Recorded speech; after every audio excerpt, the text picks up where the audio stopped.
তারা আসলে জনগণকে পাত্তা দিচ্ছে না। তারা মনে করছে আমি তো ক্ষমতায় চলে এসেছি, কিসের জনগণ কিসের কি, জনগণকে বাদ দিয়ে শেখ হাসিনা 15 বছর ছিল না, আমরাও থাকবো। ধীরে ধীরে তাদের মধ্যে সে হাসিনার যে সরকার যেটা আছে, যখন তারা 230 পেয়েছিল 2008-এর নির্বাচনে, এবং তাদের যে মন মানসিকতা ছিল 2030 পাওয়ার পর মনে হয়েছে যে আমি সব পেয়ে গেছি।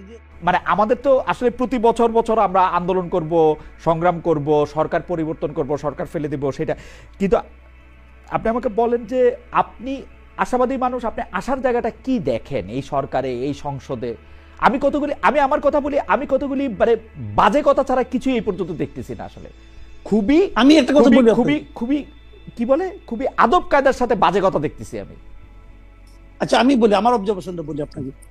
এটা হলো কি জানেন, আমি কিছু যদি মানে আমি হয়তো বলবো এত তাড়াতাড়ি এত শক্ত কথা বলা ঠিক কিনা, আমি কিন্তু ধীরে ধীরে তাদের মধ্যে সে হাসিনার যে সরকার যেটা আছে, যখন তারা 230 পেয়েছিল 2008-এর নির্বাচনে, এবং তাদের যে মন মানসিকতা ছিল 2030 পাওয়ার পর মনে হয়েছে যে আমি সব পেয়ে গেছি। যে একটা বিখ্যাত গান আছে না অনুপমের, যে সব পেলে নষ্ট জীবন, এখানেও তাই হয়েছে। যে 200 পেলে নষ্ট সরকার, 200 পেয়ে গেলে তারা মনে করে আমি সব পেয়ে গেছি। আমি এখন ওই ধারণা দেখতে পাচ্ছি। যেমন ধরেন আমি উদাহরণ দিয়ে বলি, 2 দিন আগে তুমি যেটা বলছো এখন তুমি সেটা অস্বীকার করতেছো, এটা কি জনগণ বুঝে না? জনগণ কি এত বোকা? বোকা না। তাহলে বুঝে, এটা আমি বুঝি আপনি বুঝেন, তারা বুঝে না? তারাও বুঝে। তারা বলে কেন? তারা আসলে জনগণকে পাত্তা দিচ্ছে না।